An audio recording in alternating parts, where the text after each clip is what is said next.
تو کہتے ہیں نماز عشاء سے جب ہم فارغ ہوئے تو میں نے حضرت مسیح موعود علیہ السلام کی ایک کتاب ہے جس کا نام ازالہ اوہام ہے، اور یہ وہ ابتدائی کتاب ہے یا بنیادی کتاب ہے جس میں حضرت مسیح موعود علیہ السلام نے حضرت عیسیٰ علیہ السلام کے فوت ہو جانے پر بہت سیر کن بحث کی ہوئی ہے، بہت تفصیلی بحث ہے، آپ کے نزول، رفع، توفی، یہ ساری جو علم کلام کی بحثیں ہیں اس میں آپ نے، یا اس زمانے میں جو متنازع فی امور تھے علماء کے درمیان، ان سب کو بڑی تفصیل کے ساتھ حضور حضرت مسیح موعود علیہ السلام نے اس کتاب میں ذکر فرمایا ہے۔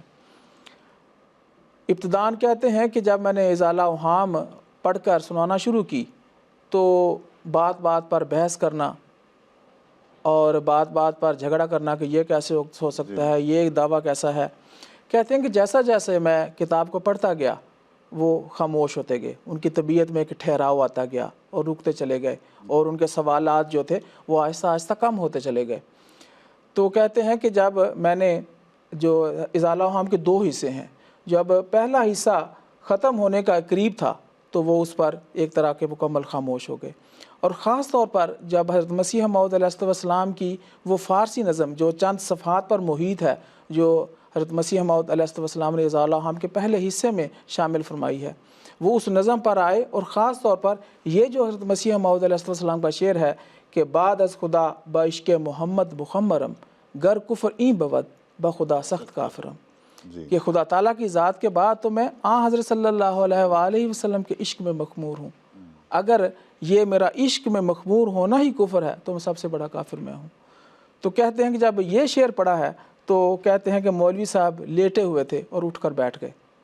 اور کہنے لگے کہ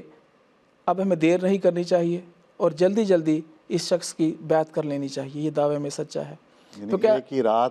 ہی رات میں اللہ تعالیٰ نے آپ کی کایا پلٹ دی۔ اور حضرت میر سعید صاحب کہتے ہیں کہ میں ان کو روکتا رہا کہ ٹھہریں، ابھی سوچ بچار کریں، غور کریں، حضرت مسیح موعود علیہ السلام کی اور کتابیں پڑھیں، تحریرات پڑھیں، پھر فیصلہ کریں، لیکن وہ ایسے بضد تھے کہ نہیں، جو اس شخص نے لکھا ہے یا جو یہ کتاب ہے، اسے پڑھ کر ان کے اندر ایسی اللہ تعالیٰ نے نمایاں تبدیلی پیدا کر دی۔ اور اصل میں آپ کے سامنے حضرت مسیح موعود علیہ السلام کی جو کتاب ہے ازالہ اوہام، اس کے پہلے حصے میں حضرت مسیح موعود علیہ السلام نے خود تحریر فرمایا کہ جو میری اس کتاب کو پڑھے گا تو اللہ تعالیٰ اس کے اندر کیسی تبدیلی پیدا کرے گا، اور اللہ تعالیٰ اس کو ہدایت اور نور سے نوازے گا۔ گویا حضرت مسیح موعود علیہ السلام کے الفاظ بھی 100% جو ہیں وہ پورے ہوئے۔ جی آپ کے سامنے میں یہ جو ازالہ اوہام کا پہلا حصہ ہے، اس کے شروع میں ہی حضور نے فرماتے ہیں کہ اے بزرگوں، اے مولویوں، اے قوم کے منتخب لوگوں، خدا تعالیٰ آپ لوگوں کی آنکھیں کھولے، غیظ اور غضب میں آ کر حد سے مت بڑھو۔ کہ جیسے حضرت سید عبد الرحیم صاحب شروع میں بہت جوشیلے تھے اور غصہ دکھا رہے تھے، حضور فرماتے ہیں میری اس کتاب کے دونوں حصوں کو غور سے پڑھو کہ ان میں نور اور ہدایت ہے۔ جی تو یہ حضرت مسیح السلام کی جو معرکۃ الآراء تصانیف ہیں، ان کی بدولت بہت ساری سعید روحیں ہیں جن کو اللہ تعالیٰ نے حضرت مسیح موعود علیہ السلام کو قبول کرنے کی توفیق عطا فرمائی ہے۔ بالکل درست ہے۔ حضرت سید عبد الرحیم صاحب رضی اللہ تعالیٰ عنہ، جیسا کہ بھی ذکر ہوا کہ ان کا دل تو اس بات پر تسلی پا چکا تھا کہ حضور سچے ہیں اور بیعت کرنے کے لیے تیار تھے، لیکن حضرت میر صاحب نے کہا کہ نہیں، ابھی اور انتظار کر لیں اور مزید کتب پڑھ لیں۔ چنانچہ وہ کہتے ہیں کہ حضرت سید محمد رضوی صاحب رضی اللہ تعالیٰ عنہ کے ہاں انہوں نے مزید کتب کا مطالعہ کیا اور بالآخر پھر حضور کی خدمت میں بیعت کا خط لکھ دیا۔ یہ جو حضرت سید محمد رضوی صاحب ہیں، یہ بھی 313 صحابہ میں حیدرآباد دکن کے مشہور صحابی تھے۔ جی حضرت سید عبد الرحیم صاحب رضی اللہ تعالیٰ عنہ کی بیعت اندازاً 1898 کی بنتی ہے۔ چنانچہ بیعت کے بعد جب آپ واپس اپنے وطن لوٹے ہیں تو آپ کی نیک نامی اور آپ کے تقویٰ طہارت اس قدر وہاں پہ مشہور تھی کہ جیسا کہ ذکر ہوا کہ عین جوانی میں، شادی کو ابھی 1 سال بھی نہیں گزرا تھا، تو حصول علم کے لیے آپ نے اتنی دور کا سفر کیا۔ حیدرآباد کافی دور کا علاقہ ہے وہاں سے، تو لوگ آپ سے ملنے کے لیے، آپ کی زیارت کرنے کے لیے آئے کہ وہ دین کی تعلیم حاصل کر کے اتنے عرصے کے بعد آ رہے ہیں۔ تو آپ کی طبیعت بھی، چونکہ جیسا کہ ذکر ہوا کہ بڑی جوشیلی طبیعت تھی، جذباتی طبیعت تھی، تو جب آپ نے حق کو پہچان لیا ہے تو صرف اس کو اپنی طرف نہیں رکھا، بلکہ اس کی تبلیغ اور اس کی اشاعت کے لیے فوراً اس کے لیے قبر بستہ ہو گئے ہیں. تو وہ لوگ جو ملنے کے لیے آ رہے تھے بغیر ہچکچاہٹ کے آپ نے حضرت مسیح علیہ السلام کا دعویٰ بیان کیا اور ان کو تبلیغ کی اور ان کو بتایا کہ میں نے اس طرح ان کو قبول کر لیا ہے. وہاں پہ ایک بزرگ حضرت سید نیاز محمد صاحب سید نیاز حسین صاحب رضی اللہ تعالیٰ عنہ ہوا کرتے تھے، جو اس وقت اس ملاقات میں شامل نہیں تھے، لیکن کسی نے ان کو بتایا کہ اس طرح سید عبدالرحیم صاحب آئے ہیں اور وہ یہ کہتے ہیں. تو ان کے الفاظ بڑے غور طلب ہیں. وہ کہتے ہیں کہ اگر عبدالرحیم کہتا ہے تو پھر وہ ضرور سچا ہوگا. جی. تو اس سے پتہ چلتا ہے کہ حضرت سید عبدالرحیم صاحب رضی اللہ تعالیٰ عنہ کی جو جوانی کا وقت ہے اس میں بھی آپ کی اس قدر نیک نامی تھی تقویٰ طہارت کی وجہ سے کہ یہ دلیل ان کے لیے کافی تھی کہ اگر عبدالرحیم کہتا ہے تو پھر وہ مسیح موعود ضرور سے سچا ہے. آپ کے مقام اور مرتبے کا پتہ چلتا ہے جی جو اس معاشرے میں تھا. جی. حضرت مسلم موعود رضی اللہ تعالیٰ عنہ نے بھی حضرت سید عبدالرحیم صاحب رضی اللہ تعالیٰ عنہ کا ذکر کیا ہے. اور آپ ایک دفعہ حیدرآباد دکن کے حضرت سیٹھ محمد غوث صاحب رضی اللہ تعالیٰ عنہ کی بیٹی کا نکاح پڑھا رہے تھے. تو حضور نے ضمناً اس بات کا ذکر کیا کہ حیدرآباد دکن کی وجہ سے بہت سی دوسری جماعتیں ہیں جو جماعت کے حصے میں آئی ہیں اور جماعت کو قبول کیا ہے. اور حضور نے ذکر کیا کہ سنبل پور ایک گاؤں ہے جو پورے کا پورا احمدی ہے اور اس کا بیج وہ حیدرآباد دکن سے ہی لگایا گیا ہے. اور حضور نے ذکر کیا کہ حضرت سید عبدالرحیم صاحب رضی اللہ تعالیٰ عنہ یہاں آئے، یہاں رہے اور حضرت میر صاحب کی وجہ سے انہوں نے احمدیت قبول کی تبلیغ کی وجہ سے، اور واپس جا کر انہوں نے اپنے اس گاؤں میں تبلیغ کی اور پورے کا پورا گاؤں احمدی ہوا ہے. تو گویا کہ حضور نے ذکر کیا کہ وہ بیج جو سنبل پور میں لگایا گیا تھا وہ حضرت عبدالرحیم صاحب رضی اللہ تعالیٰ عنہ کے ذریعے پورے کا پورا گاؤں احمدیت کی آغوش میں آ گیا. بالکل. یہ صوبہ اڑیسہ کے صحابہ کا تاریخ احمدیت میں ذکر ملتا ہے. تو وہ سارے جو ہیں حضرت سید عبدالرحیم صاحب رضی اللہ تعالیٰ عنہ کے ذریعے ہی احمدی ہوئے ہیں. اور ابھی ذکر ہوا کہ 1898 میں آپ نے بیعت کی ہے، تو اس کے تقریباً 1.5-2 سال بعد آپ واپس گئے ہیں اپنے گاؤں. تو وہاں تبلیغ کی ہے اور بڑے جوش سے حضرت مسیح موعود علیہ السلام کا پیغام پہنچایا ہے، اور اس قدر مؤثر طریق سے کہ اگلے سننے والے جو ہیں ان پر بڑا اثر ہوا اور بہت جلد وہاں بیعت کرنے والوں کی ایک بڑی تعداد جو ہے وہ پیدا ہو گئی. تو آپ نے حضرت مسیح موعود علیہ السلام کی خدمت میں ایک خط لکھا سن 1900 میں، اور اس میں حضور نے لکھا، آپ نے لکھا حضور کے نام کہ جو رمضان کا پہلا جمعہ تھا اس کے بعد لکھا کہ حضور میں نے تمام گاؤں والوں کو تبلیغ کی ہے، جس کے نتیجے میں سارے بڑے شوق سے حضرت مسیح موعود علیہ السلام کا نام اور پیغام سنتے ہیں. تو آپ لکھتے ہیں کہ حضور اس عاجز کی تحریک پر اہل چٹگوہا ضلع حیدرآباد دکن کے 71 مسلمان شرف بیعت سے مشرف ہوئے تھے، مگر یہاں کے لوگوں کے دلی جوش و مسرت کا اظہار احاطہ بیان سے باہر ہے. اکثر لوگ احوال حضرت اقدس سن کر زار زار ہوتے ہیں اور ملاقات کے لیے ایک تڑپ ان میں پائی جاتی ہے. غالباً چند آدمی عرصہ قریب میں شرف ملازمت و مکالمت سے بہرہ اندوز ہوں گے. یقیناً یہ جوش حضرت اقدس کی توجہ و دعا کا ثمرہ ہے. آئندہ جمعے میں دوسرے محلوں کے لوگ جس قدر بیعت کے لیے مستعد ہوں گے اس کی ایک علیحدہ فہرست پیش ہوگی. یہ جنوری سن 1900 کے الحکم میں یہ خط شائع ہوا ہے، اور اس خط کے ساتھ 400 احباب کے نام شائع ہوئے ہیں جنہوں نے حضرت مسیح موعود علیہ السلام کی بیعت کی ہے. تو کس قدر وسیع آپ کی تبلیغ تھی کہ پہلی ہی مجلس میں 400 افراد جو ہیں وہ بیعت کے نام لکھواتے ہیں، اور آپ لکھتے ہیں کہ مزید لسٹ جو ہے وہ آئندہ میں حضور کی خدمت میں بھیجوں گا. یہ جو اصحاب ہیں جن کو حضرت مسیح موعود علیہ السلام کی بیعت کرنے کی توفیق ملی ہے، اور انہوں نے پھر حضرت مسیح موعود علیہ السلام کے پیغام کو اپنے قرب و جوار میں پہنچایا ہے، اور جیسا بھی ذکر ہو رہا ہے کہ بہت سارے لوگوں نے آپ کے توسط سے بیعت کرنے کی توفیق ملی ہے. تو حضرت سید عبدالرحیم صاحب رضی اللہ تعالیٰ عنہ نے اس حوالے سے ایک کتابچہ بھی تحریر فرمایا، اور اس کتاب کا نام آپ نے رکھا الدلیل المحکم علی وفات المسیح ابن مریم. تو اس کتاب میں آپ نے وفات مسیح کے حوالے سے دلائل سے ثابت کیا کہ جو عیسیٰ تھا آنے والا تھا وہ فوت ہو چکا ہے، اور حضرت مسیح موعود علیہ السلام اپنے دعوی میں سچے ہیں. ابھی شروع میں آپ نے ذکر کیا تھا کہ جب بیعت سے پہلے وفات مسیح پر بات بات پر جھگڑتے تھے، یہ کیسے ہو سکتا ہے؟ اور اب خود کتابیں لکھ رہے ہیں اس سے. نہ صرف ایک کتاب لکھی بلکہ اور بھی بہت سارے رسالے اور اس طرح پیمفلٹس جو تھے وہ آپ نے شائع کیے ہیں. اور اس تبلیغ یا حضرت مسیح موعود علیہ السلام کے پیغام کو آگے پہنچانے کی پاداش میں کہتے ہیں کہ آپ کو ملازمت سے بھی فارغ کیا گیا ہے. گویا دنیاوی لحاظ سے بھی آپ کو تکالیف سہنی پڑی ہیں، مشکلات کا سامنا کیا ہے، لیکن آپ حضرت مسیح موعود علیہ السلام کا پیغام جو ہے وہ مسلسل آگے پہنچاتے رہے ہیں. اس سے ایک اور چیز بھی ہمیں پتہ لگتی ہے کہ ازالہ اوہام کا جو دوسرا حصہ ہے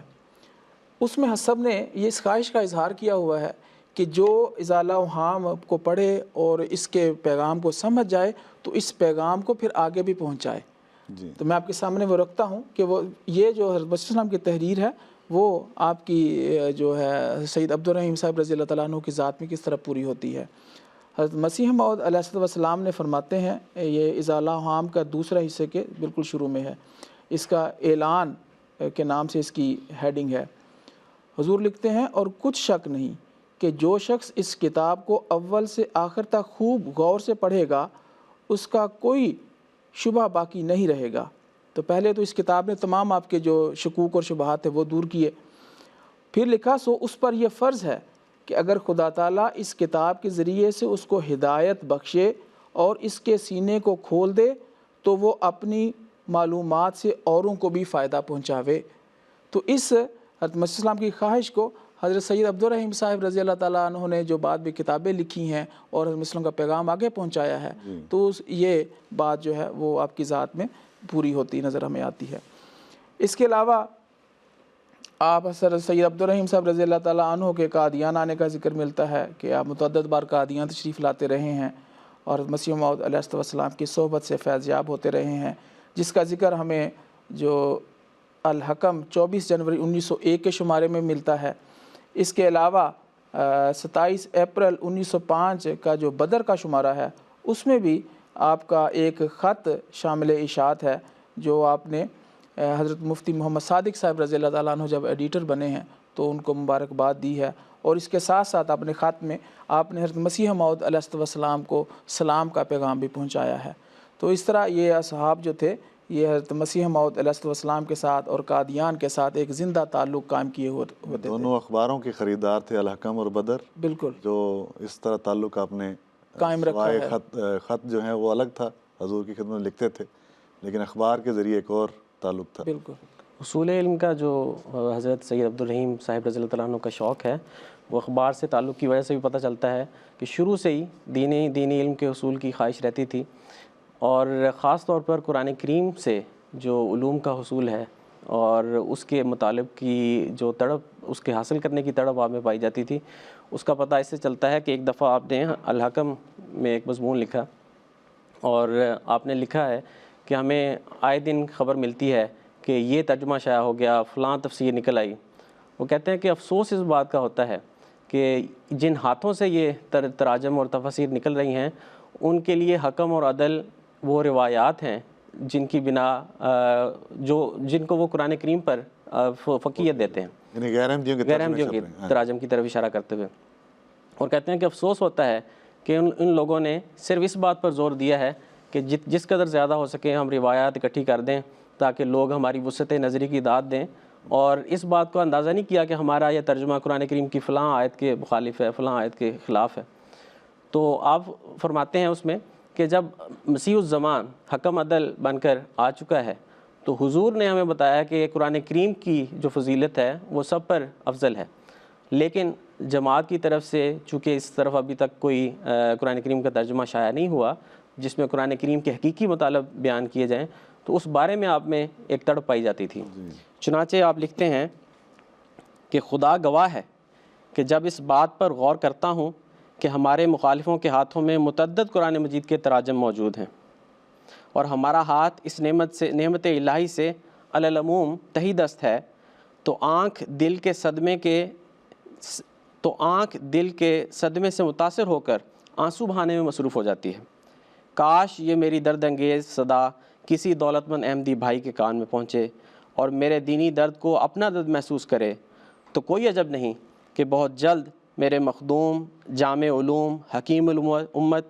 عارف قرآن مجاور امام حضرت مولوی نور الدین صاحب بہروی رضی اللہ تعالیٰ عنہ کا ترجمہ شائع ہو کر احمدی جماعت کے دلوں میں سرور اور آنکھوں میں نور بخشے اور بہت سے شکوک و شبہات دور ہوں۔ تو اسی تسلسل میں وہ کہتے ہیں کہ میرا مجروح دل اور مستر قلب ایک اور سہل تجویز کیے بغیر نہیں رہ سکتا کہ اگر اخبار الحکم کے فاضل ایڈیٹر اخی شیخ یعقوب علی صاحب ہمارے درد کے درماں کے لیے تھوڑی سی تکلیف گوارا کریں، اس مبارک کام کو التزاماً شروع کر دیں، تو غالباً ہماری آرزو کی کشتی آج نہیں تو کل ساحل مقصود تک پہنچ سکتی ہے۔ یعنی جو ترجمہ تھا وہ حضرت حکیم مولوی نور الدین صاحب بہروی رضی اللہ تعالیٰ عنہ کی ذات کی طرف سے ہو چکا تھا، صرف اس کو شائع کرنے کی ضرورت تھی۔ تو آپ لکھتے ہیں کہ اگر کتابی شکل میں نہیں تو آپ اپنے اخبار میں ہی تھوڑا تھوڑا شائع کرنا شروع کر دیں تو آہستہ آہستہ یہ کام انشاءاللہ مکمل ہو جائے گا۔ اور بہت درد سے انہوں نے اپنی اس آرزو کا اظہار کیا۔ اور یہ میرے خیال جماعت کی تاریخ میں پہلی خواہش ہے جو منظر عام پہ ہمیں نظر آتی ہے کہ جماعت کا ترجمہ جو ہے وہ ہونا چاہیے، جو غیر احمدیوں کے تراجم ہیں اس سے ہم بچے رہیں۔ یہ اصل میں آپ کے جو اخلاص ہے، محبت ہے حضرت مسیح موعود علیہ السلام کے ساتھ اور آپ کی جماعت کے ساتھ، اس سے عکاسی کرتی ہے یہ بات۔ اور اس کی گواہی ایک دفعہ حضرت مفتی محمد صادق صاحب رضی اللہ تعالیٰ عنہ خلافت ثانیہ کے دور میں کٹک کے علاقے میں دورے پر تشریف لے گئے، تو کٹک میں جب وہ حضرت سید عبد الرحیم صاحب رضی اللہ تعالیٰ عنہ سے ملاقات ہوئی ہے اور ان کے جذبات دیکھے ہیں، محبت بھرا انداز دیکھا ہے، تو کہتے ہیں کہ وہاں سے حضرت مفتی صاحب نے حضرت خلیفۃ المسیح ثانی رضی اللہ تعالیٰ عنہ کو قادیان میں تحریراً لکھ کر آپ کے اس اخلاص اور محبت کا ذکر فرمایا۔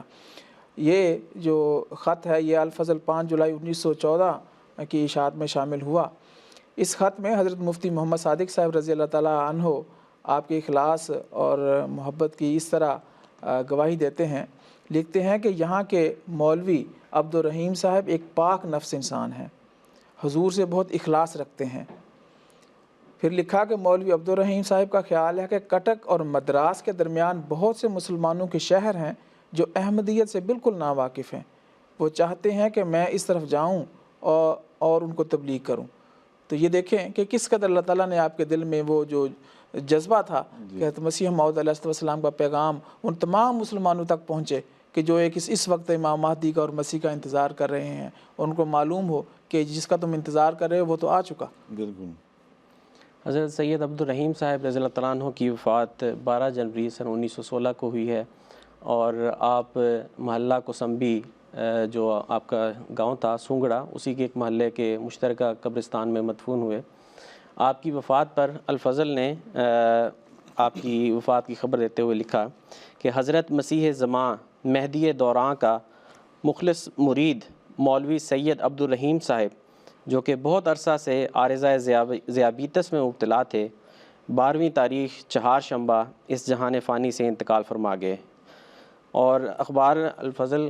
میں آپ کی ایک جو تبلیغ کی خوبی ہے اس کا ذکر کیا کہ اڑیسہ میں تبلیغ احمدیت خوب زور سے ہوئی آپ کی مسائی سے، اور اللہ تعالیٰ نے پاک روحوں کو اس سلسلہ حقہ کی طرف کھینچا۔ اور اس کے بعد ایک اور خوبی کا ذکر کیا ہے کہ آپ کی حضرت مسیح موعود علیہ السلام سے اس قدر محبت تھی کہ جب بھی کلام کرتے تھے اس کلام میں حضور کا ذکر آتا تھا اور اس محبت کا اظہار پایا جاتا تھا۔ تو آپ کی وفات پر اخبار الفضل نے آپ کی اس محبت مسیح الزماں کا ذکر کیا ہے۔ یہ جو اخلاص جماعت کے ساتھ اور خلافت کے ساتھ آپ کا تھا، وہ نہ صرف آپ کی ذات میں تھا بلکہ اپنی اولاد کی تربیت بھی اس میں کی ہے کہ ان میں بھی وہی اخلاص پیدا کیے ہیں۔ چنانچہ آپ کی اولاد میں 2 بچوں کا ذکر ملتا ہے، ایک بیٹی تھی محسنہ خاتون صاحبہ اور ایک بیٹے سید عبد الحکیم صاحب تھے، جن کو آپ نے تعلیم کے لیے قادیان بھیجا اور انہوں نے قادیان میں تعلیم پائی، اور وہ بھی بہت ہی مخلص اور متقی انسان تھے، اور ان کو سونگڑا جماعت کی بطور امیر خدمت کرنے کی توفیق ملی ہے۔ تو جو اخلاص آپ نے خود حاصل کیا اور پیدا کیا وہ آگے اپنی اولاد میں بھی پیدا کیا ہے۔ تو یہ ذکر تھا حضرت سید عبد الرحیم صاحب کٹکی رضی اللہ تعالیٰ عنہ کا۔ اس میں ایک اور وضاحت کی بھی یہاں ضرورت ہے کہ تاریخ احمدیت میں ہمیں ایک اور بزرگ کا نام بھی ملتا ہے، حضرت سید عبد الرحیم صاحب کٹکی رضی اللہ تعالیٰ عنہ، یعنی ان کے بالکل ہم نام ہیں۔ تو اس سے بعض دفعہ مغالطہ لگ جاتا ہے کیونکہ ان کی وفات ہوئی ہے 1944 میں، تو وہ بالکل اور وجود ہیں. وہ اصل میں کشمیر کے رہنے والے تھے, امام مسجد تھے. تو بیعت کے بعد ان کو گاؤں والوں نے نکال دیا, تو 1917 میں وہ کٹک چلے گئے, وہاں جا کے تبلیغ کی. تو اس وجہ سے ان کا نام کٹکی مشہور ہو گیا, ورنہ وہ بالکل اور وجود ہیں. تو یہ حضرت سید عبدالرحیم صاحب کٹکی جن کا ہم نے ذکر کیا ہے, وہ خاص کٹک کے رہنے والے تھے, اور دوسرے بزرگ جو ہیں وہ اصل میں کشمیر کے تھے, لیکن وہاں منتقل ہونے کی وجہ سے اس نام سے مشہور ہوئے. ناظرین کرام, یہ تھا تذکرہ حضرت سید عبدالرحیم صاحب رضی اللہ تعالیٰ عنہ کا. اللہ تعالیٰ ہمیں ایسے بزرگان کے نقش قدم پر چلنے کی توفیق عطا فرمائے. اس کے ساتھ ہی آپ سے اجازت چاہتے ہیں. السلام علیکم ورحمۃ اللہ وبرکاتہ. مبارک روز آدمی ایمان لایا, صحابہ سے ملا, جب مجھے تو پایا.